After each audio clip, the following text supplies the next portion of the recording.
여러분 한 주간 잘 지내셨습니까? 오늘 우리 데일라이트 세이빙 타임이 시작되는 날이기 때문에 여러분 그 표정을 보니까 1시간 잠을 덜 주무셔서 굉장히 힘드신 것 같습니다. 근데 우리가 이번 주간을 지내면서 지구 반대편 이제 우크라이나에 어떤 일이 진행되고 있는지 우리는 계속해서 듣고 있고 얼마나 힘든 시간들을 보내고 있는지 우리는 알고 있습니다. 어젯밤에 그 우크라이나 키이우에서 지금 선교 사역을 하시는 선교사님 지금 그 우크라이나를 떠나지 않고 그 키이우에서 성도들과 함께 계시는 선교사님의 그런 소식을 들었는데 지난밤에 그 집중적인 폭격이 있어서 굉장히 힘든 시간, 어려운 시간을 보내고 계신다는 이야기를 들었습니다. 참 끔찍하고 절망적인 그런 시간들이 계속되고 있습니다. 여러분 뉴스에서 보셨겠지만 군인들뿐만 아니라 또 수많은 민간인들이 또 죽임을 당하고 있고 또 수백만 명의 사람들이 피난길에 올랐습니다. 어떤 도시들은 포위되어서 이 21세기에 정말 있을 수 없는 물과 전기가 끊어지고 그렇게 항복을 기다리고 있는 그런 시간을 보내고 있는 많은 사람들이 있습니다. 너무나 절망적인 상황이지만 우리는 그럼에도 불구하고 그 땅에 하나님께서 계신다는 것과 또 하나님께서 그들을 긍휼히 여기시는 것을 믿습니다. 하나님께서 역사하시고 또 하나님께서 그 땅을 다시 회복시키실 것을 우리는 믿습니다. 어려운 시간이지만 우리가 함께 믿음으로 또 사랑으로 우리 우크라이나 땅을 위해서 기도하며 또 하나님의 역사하실 때를 함께 기다리면 좋겠습니다. 오늘은 3월 13일입니다. 여러분 기억하십니까? 2년 전 3월 15일에 우리가 첫 온라인 예배를 드렸습니다. 그 전날 당회에서 긴급하게 우리가 온라인으로 예배를 전환하기로 결정하고 3월 15일 2년 전에 우리가 이 시간에 첫 온라인 예배를 드렸습니다. 그때 이 자리에 여러분 아무도 이제 계시지 않고 저 혼자 여기에 서서 카메라를 보면서 어색하게 예배를 드렸던 여러분들은 정말 오랜만에 집에서 TV를 보면서 컴퓨터를 보면서 예배를 드렸던 그 날을 기억하실 겁니다. 이제 2년이 지났습니다. 2년 동안의 팬데믹을 우리는 참 잘 견뎠고 여기까지 함께 지내왔습니다. 그동안의 그런 사망자를 보니까 미국에서는 거의 100만 명 가까운 사람이 목숨을 잃었습니다. 그리고 전 세계적으로 600만 명이 넘는 사람이 목숨을 잃었습니다. 너무나 힘든 시간이었는데 그러나 다행스럽게도 이제 팬데믹의 끝이 보이기 시작하고 우리 교회도 4월부터는 다시 현장에서 예전과 같이 함께 모여서 예배를 드릴 수 있게 되었습니다. 우리 2022년 표고는 교회여 일어나라입니다. 우리가 다시 한번 일어나서 정말 하나님의 뜻을 이 땅에 펼치는 그런 교회, 회복하는 교회가 될 수 있기를 간절히 기대합니다. 하나님께서 오늘 제가 여러분들과 함께 읽은 룻기라는 말씀을 통해서 우리에게 회복에 대해서 우리가 어떻게 다시 정말 끔찍한 그런 현실에서 회복할 수 있는지에 대해서 가르쳐 주십니다. 룻기에 보면 처음에는 그 가정이 극심한 어려움을 겪습니다. 남편도 죽고 또 두 아들도 죽어서 모든 소망이 끊어져 버린 것 같은 그런 상황에서 시작하지만 그러나 하나님께서 그 가정을 어떻게 회복시키시는지 보여주십니다. 오늘 이 시대는 회복을 필요로 합니다. 우크라이나도 회복을 필요로 합니다. 그리고 오늘 이 팬데믹 때문에 고통을 받은 우리 교회도 회복을 필요로 합니다. 그리고 지금까지 힘든 그런 시간들을 보내면서 아파했던 여러분들의 삶도, 여러분의 가정도 회복을 필요로 합니다.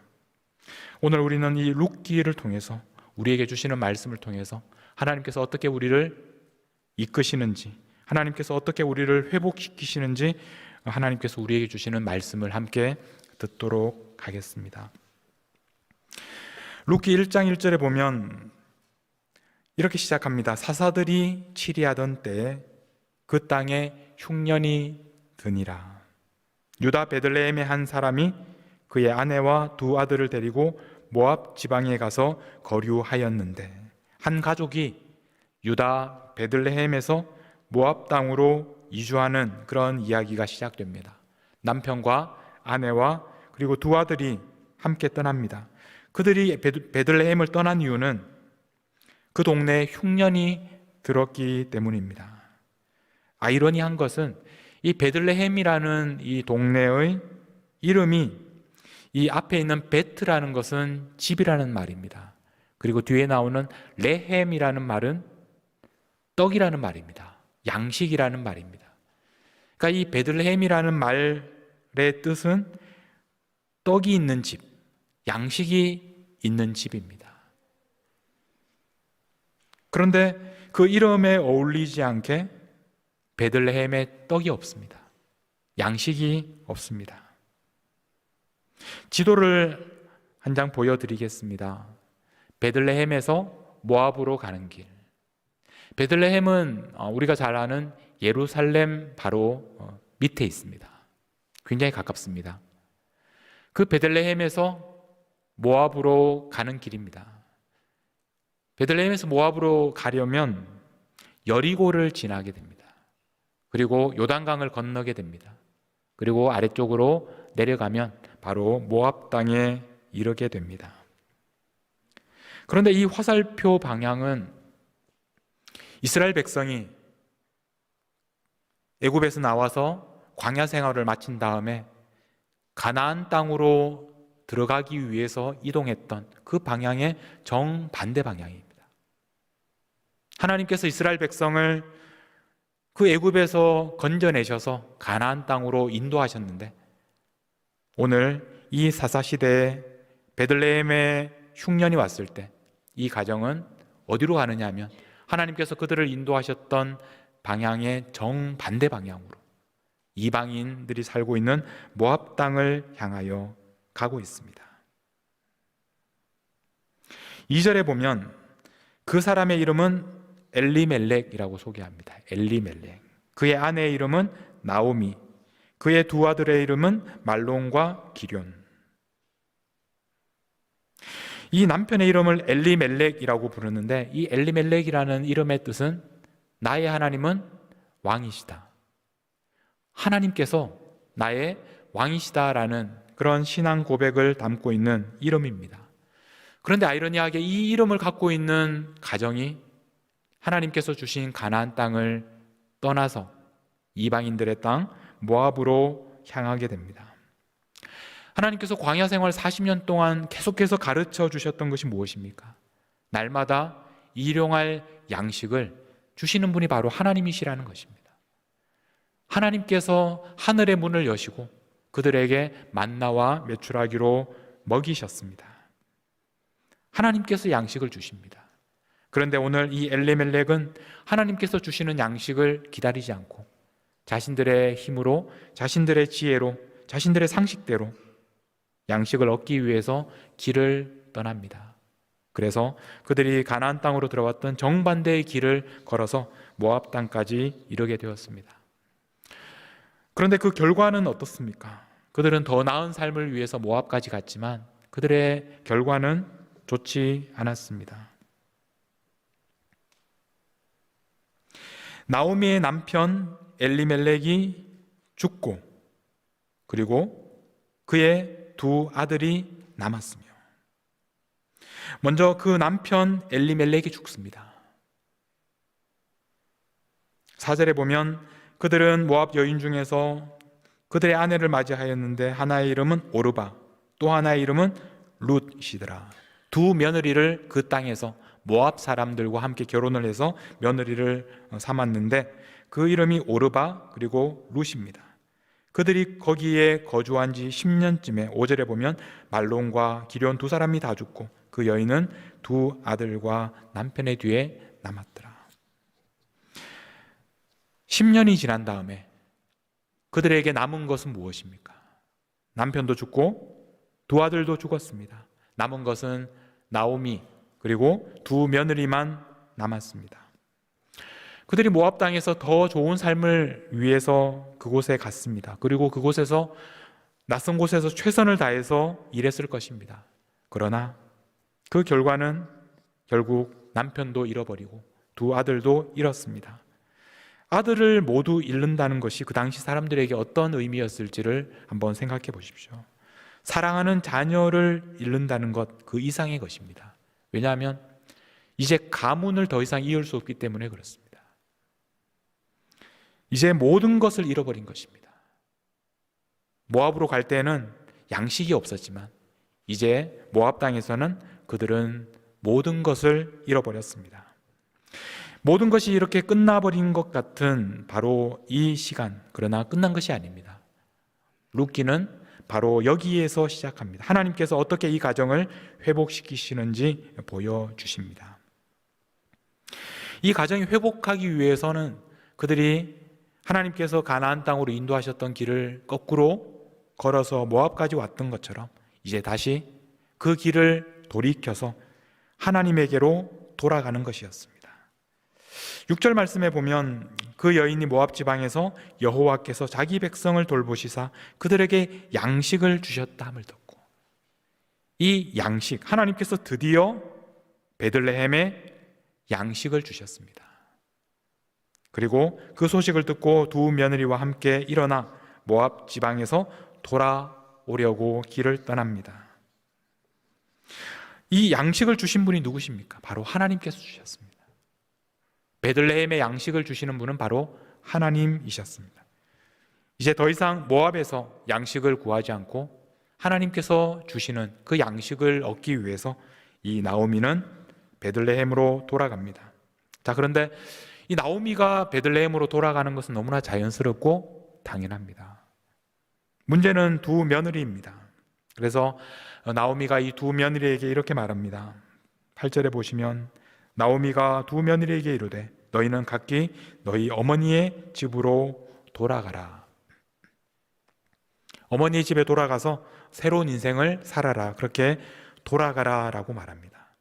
이 돌아가라라는 이 말이 오늘 룻기에서는 굉장히 중요한 표현입니다. 자, 왜냐하면 우리 앞에서 6절에 보면 나오미가 베들레헴에서 하나님께서 양식을 주셨다는 소식을 듣고 베들레헴으로 돌아가려고 길을 떠납니다. 그런데 8절에서는 며느리들에게 너희들의 어머니의 집으로 돌아가라 라고 합니다. 똑같은 돌아가는 것인데 한쪽은 베들레헴으로 돌아가는 것이고 다른 하나는 모압 땅으로 돌아가는 것입니다. 룻기 1장에서만 이 돌아가라라는 단어가 12번이나 나옵니다. 그 중에서 6번은 베들레헴으로 돌아가는 것이고 그리고 6번은 모압으로 돌아가는 것으로 사용됩니다. 나오미가 이 두 며느리에게 돌아가라고 했을 때 그 중에 한 며느리는 돌아갑니다. 그러나 룻은 모압으로 돌아가지 않습니다. 14절에 보면 그들이 소리를 높여 다시 울더니 오르바는 그의 시어머니에게 입맞추되 룻은 그를 붙쫓았더라. 오르바는 모압으로 돌아갑니다. 그러나 룻은 모압으로 돌아가지 않습니다. 왜냐하면 모압으로 돌아간다는 것은 단순히 집에 돌아가는 그런 의미가 아닙니다. 그 당시 사회에서 15절에 보면 나오미가 또 이르되 보라 내 동서는 그의 백성과 그의 신들에게 돌아간다. 모압으로 돌아간다는 것은 모압 백성들에게 돌아가는 것이고 그것은 또 다른 말로 하면 그 모압 신들에게 돌아가는 것이다. 모압 사람들이 섬기는 신에게로 그들의 종교로 다시 돌아가는 것입니다. 그러나 룻은 그렇게 하지 않았습니다. 이때 룻이 했던 아주 유명한 말이 16절입니다. 룻이 이르되 내게 어머니를 떠나며 어머니를 따르지 말고 돌아가라 광군하지 마옵소서. 어머니께서 가시는 곳에 나도 가고 어머니께서 머무시는 곳에서 나도 머물겠나이다. 어머니의 백성이 나의 백성이 되고 어머니의 하나님이 나의 하나님이 되실 것입니다. 어머니의 백성이 나의 백성이 되고 어머니의 하나님이 나의 하나님이 되실 것입니다. 이것이 바로 룻의 신앙 고백입니다. 룻은 이제 자기의 백성, 자기의 신에게로 돌아가지 않고 어머니의 백성, 어머니의 하나님에게로 돌아가겠다고 그렇게 결정했습니다. 그래서 결국 이제 나오미와 룻이 베들레헴으로 돌아오게 됩니다. 이것이 이제 그들이 다시 회복되는 시작이었습니다. 1장 마지막에 보면 22절에 이렇게 그들이 돌아온 것을 설명합니다. 나오미가 모압 지방에서 그의 며느리 모압 여인 룻과 함께 돌아왔는데 그들이 보리 추수 시작할 때 베들레헴에 이르렀더라. 나오미가 그 며느리 모압 여인 룻과 함께 돌아왔다, 이렇게 말씀하고 있습니다. 자, 그런데 제가 이 본문을 이 원문하고 비교하면서 살펴봤는데 원문에서는 이 돌아왔다는 표현이 한 번이 아니라 두 번 나왔습니다. 그래서 왜 두 번 나왔는데 우리 성경에는 보시면 나오미가 모압 지방에서 그의 며느리 모압 여인 룻과 함께 돌아왔는데 이 돌아왔다는 말이 한 번 나옵니다. 왜 원문에서는 두 번 나왔는데 우리 성경에는 한 번만 번역되었을까? 자, 그래서 좀 정확하게 들여다봤더니 이렇게 우리가 이 본문을 번역할 수 있습니다. 나오미가 돌아왔다. 여기에서 돌아왔다는 이 동사는 단수형입니다. 나오미가 돌아왔다는 것입니다. 근데 그 다음에 나오는 표현이 룻이 돌아왔다. 반복해서 돌아왔다라는 표현을 사용합니다. 나오미가 돌아온 것은 당연한 일입니다. 나오미는 베들레헴 사람입니다. 돌아오는 것이 당연합니다. 그런데 여기에서 강조하고 있는 것은 룻도 돌아왔다는 것입니다. 모압 여인이었는데 모압 여인인 룻이 모압으로 돌아가지 않고 바로 이 베들레헴으로 돌아왔다는 것입니다. 이것이 강조되어 있습니다. 여러분, 이 룻이 베들레헴에 돌아왔다는 것이 얼마나 중요한 사건이냐면 룻이 어떤 사람입니까? 우리 예수님의 가게에도 나와 있는 그런 사람입니다. 다윗 왕의 그 조상입니다. 룻이 나중에 보아스와 결혼해서 아들을 낳았는데 그 아들이 다윗 왕의 할아버지가 됩니다. 그러니까 룻은 다윗 왕의 증조 할머니가 되는 겁니다. 그러면서 이 룻은 우리가 믿는 예수님의 조상의 족보에 들어갔습니다. 어떻게 이런 일이 일어났습니까? 룻이 돌아왔기 때문입니다. 룻이 베들레헴에 돌아왔기 때문에 하나님께서 구원하시는 그 역사에 자신의 이름을 남기게 된 것입니다. 다시 지도를 한 장 보여드리겠습니다. 아까 똑같은 지도인데 이 지도에 보면 이 모압에서 룻이 돌아가는 두 가지 방법이 있었습니다. 빨간색 화살표는 자신이 살던 집으로 돌아가는 것, 너무나 상식적인 예전처럼 똑같이 돌아가는 것입니다. 그러나 파란 화살표는 오늘 말씀처럼 룻이 결정했던 것처럼 베들레헴으로 돌아가는 것, 하나님이 계시는 곳으로 돌아가는 것입니다. 룻은 어떤 결정을 했습니까? 하나님께서 계시는 베들레헴으로 돌아가기로 결정했고, 그래서 하나님의 구원의 역사에 이름을 남길 수 있었습니다. 다윗 왕의 증조 할머니가 될 수 있었습니다. 여러분, 우리는 항상 돌아가야 합니다. 회복하기 위해서는 돌아가야 할 때입니다. 그러나 중요한 것은 돌아가되 어디로 돌아가느냐. 우리가 예전에 우리의 모습대로 돌아가는 것이 중요한 것이 아닙니다. 우리는 어디로 돌아가야 하는지를 결정해야 합니다. 우리는 이제 팬데믹을 지나고 다시 일상으로 돌아가고 있습니다. 학교도 예전처럼 가게 되고 직장도 이제 또 출근하기 시작했습니다. 이제 교회도 예전처럼 일부 예배부터 다시 모이게 될 것입니다. 수요일에도 모이고 토요일에도 모입니다. 우리가 중요한 것은 예전처럼 똑같이 돌아가고 똑같이 예전에 하던 일이기 때문에 모이는 것이 중요한 것이 아니라 하나님께서 계시는 곳으로, 하나님을 만나는 곳으로 돌아가는 것입니다. 우리가 이 자리에 대면으로 예배하는 것이 중요한 것이 아니라 바로 이곳에서 살아계신 하나님을 만나고 그분의 음성을 듣고 그분을 따르는 그런 예배의 자리가 되도록 돌아가는 것이 중요합니다. 형식적으로 다시 모이는 것이 아니라 우리의 마음이 하나님을 향하는 것입니다. 살아계신 하나님을 만나는 것입니다. 여러분, 4월이 되면 우리는 다시 모일 것입니다.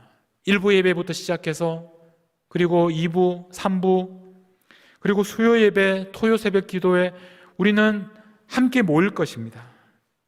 그러나 우리가 그 만나는 형식만 회복하는 것이 아니라 바로 이 모임을 통해서 바로 이곳에서 살아계신 하나님을 만나는, 하나님의 음성을 듣는 그런 예배가 되도록 우리는 다시 돌아가야 합니다. 우리는 사순절 기간을 보내면서 묵상 40일 캠페인을 하고 있습니다. 우리가 이런 캠페인을 통해서 우리가 함께 하나님의 말씀을 묵상하는 이유가 무엇입니까? 우리가 다시 돌아가기 위해서입니다. 우리가 말로만 그리스도인이요 하나님의 자녀라고 하는 것이 아니라 날마다 하나님의 말씀을 듣고 그 말씀을 따르는 하나님의 자녀들이 되기 위하여, 그 자리로 돌아가기 위하여 우리는 날마다 하나님의 말씀을 읽고 묵상하고 그것을 나누는 그런 시간을 보내고 있습니다. 여러분, 오늘부터라도 다시 한번 새로운 마음으로 하나님의 말씀을 읽으십시오. 하나님의 말씀을 묵상하십시오. 그리고 그것을 다른 사람들과 함께 나누기 시작하십시오. 하나님의 말씀을 들어야 우리는 하나님의 뜻대로 살 수 있습니다. 하나님의 말씀대로 순종하는 사람이라야 하나님의 자녀입니다. 여러분, 하나님이 계신 곳으로 다시 돌아가시는 그런 회복이 진정한 회복입니다. 팬데믹이 끝난 것을 기뻐하지 마시고 하나님께로 돌아가는 것을 기뻐하십시오. 옛날 똑같은 모습으로 살아가지 마시고 팬데믹 이전과 똑같은 모습으로 살아가지 마시고 이제 하나님 계신 곳으로 돌아가서 새로운 하나님의 구원의 역사를 경험하십시오. 하나님이 계신 곳으로 돌아가면 하나님께서 우리를 회복시켜 주십니다. 다시 우리 22절 말씀에 보면 나오미가 이제 베들레헴으로 돌아갑니다. 나오미에게도 룻에게도 지금 그들이 가진 것은 아무것도 없습니다. 그들은 빈손으로 돌아왔습니다. 완전히 망해버리고 아무것도 소유하지 못하고 돌아왔습니다. 그러나 22절 말씀에 보면 그들이 돌아온 것은 보리 추수 시작할 때입니다. 이 말씀 가운데 하나님께서 이제 그들을 어떻게 회복시키실지에 대한 암시가 나와 있습니다. 하나님께서 그들을 다시 회복시키실 것입니다. 그들에게 다시 양식을 주실 것입니다. 그들이 자기들의 힘으로 양식을 얻기 위해서 저 멀리 모압까지 갔지만 얻지 못했던 그 양식을 이제 하나님께서 주실 것입니다. 어떤 방법으로 하나님께서 그들에게 일하실지 이제 다음 주에 여러분들과 함께 살펴볼 것입니다. 여러분, 오늘 우리의 현실이 아무리 절망적으로 보여도 우리는 다시 시작할 수 있습니다. 우리는 다시 돌아갈 수 있습니다. 우크라이나의 모습을 보면서 우리는 너무나 힘들고 마음이 아픕니다. 그러나 하나님께서 다시 회복시키실 것을 우리는 믿고 있습니다. 보리 추수가 시작될 것입니다. 하나님께서 배부르게 먹이시는 날이 반드시 올 것입니다. 우리 오늘 말씀을 함께 기억하면서 우리들이 다시 한번 회복하기 위하여 하나님에게로 돌아가는 그런 마음으로 결단하면서 여러분들과 함께 부르고 싶은 찬양이 있습니다. 하나님께로 더 가까이라는 찬양입니다. 오래된 찬양인데 이 찬양의 가사 중에 굉장히 짧은 찬양인데 이렇게 되어 있습니다. 하나님께로 더 가까이 갑니다. 고통 가운데 계신 주님, 변함없는 주님의 크신 사랑, 영원히 주님만을 섬기리. 하나님께서 어디에 계시느냐 하면 고통 가운데 계신다. 하나님께서 이 지금 우크라이나 사람들이 저 폭탄 속에서 두려워하며 피난길에 오는 저 사람들 가운데서 하나님은 지금 어디에 계시느냐? 하나님은 바로 그들이 고통당하는 그 한가운데에 계신다.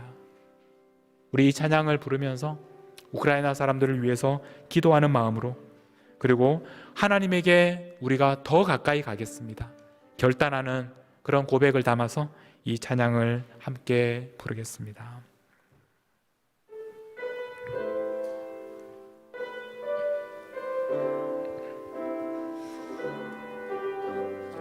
하나님께로 더 가까이, 하나님께로 더 가까이, 고통 가운데 계신 주님, 고통 가운데 계신 주님, 변함없는 주님의 크신 사랑, 변함없는 주님의 크신 사랑, 영원히 주님만 섬기겠습니다. 영원히 주님만을 우리 다시 한번 찬양하겠습니다. 하나님께로 더 가까이 가겠습니다.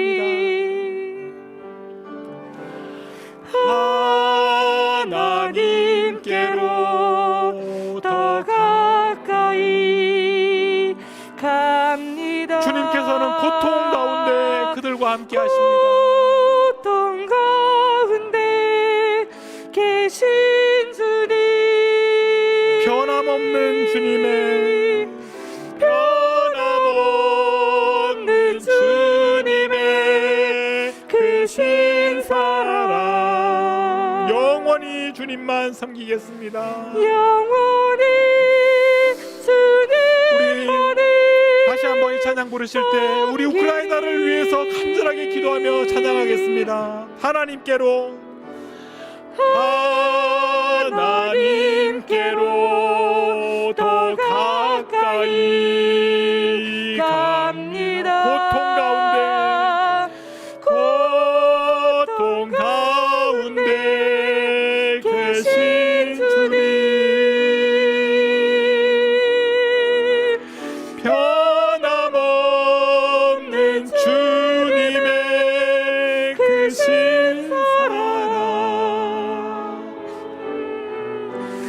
영원히 주님만을 섬기를. 우리 시간에 함께 기도하실 때 여러분, 우크라이나를 위해서 기도합시다. 하나님, 우크라이나를 불쌍히 여기소서.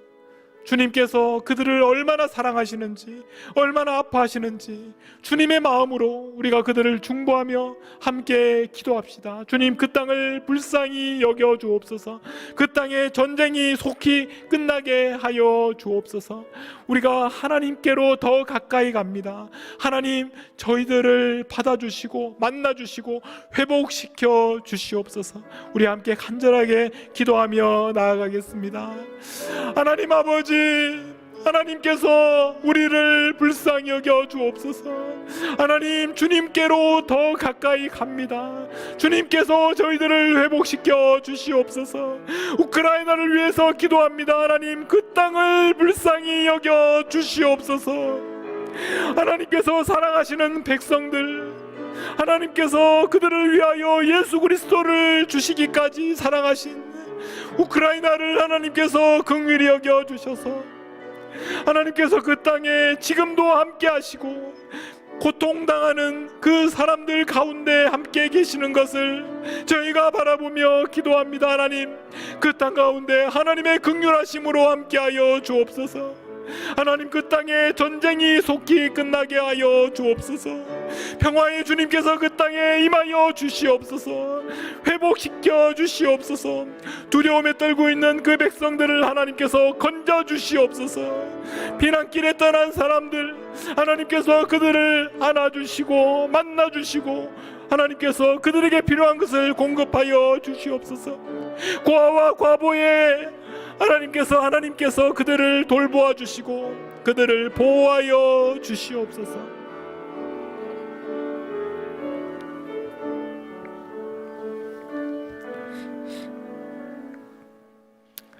하나님 아버지, 저희들이 주님의 마음으로 우크라이나를 품고 기도합니다. 하나님, 하나님께서 가장 아파하시고 또 하나님께서 가장 고통스러워하시고 지금도 그들의 고통 가운데 함께 계시는 주님을 바라봅니다. 하나님, 저희들도 주님의 고난에 동참하여 함께 기도하겠습니다. 주님께서 관심을 가지고 주님께서 아파하시는 그곳에 저희들도 마음을 두겠습니다. 간절히 기도하오니 이 끔찍한 전쟁이 속히 끝나게 하여 주시고 고통 가운데 있는 우크라이나를 건져 주옵소서. 고아와 과부의 하나님께서 그들을 보호하여 주시고 그들에게 필요한 것을 공급하여 주시고 그들을 다시 회복시켜 주시옵소서. 하나님 아버지, 오늘 저희들도 이제 하나님께로 다시 돌아가기로 결정합니다. 예전의 모습으로 돌아가는 것이 아니라 주님 계시는 곳으로 돌아가게 하시고 날마다 주님과 교제하며 주님과 함께 먹고 마시는 삶을 살도록 저희들을 인도하여 주옵소서. 지금도 저희들을 간절히 기다리고 계시는 우리 주 예수 그리스도의 이름으로 기도하옵나이다. 아멘.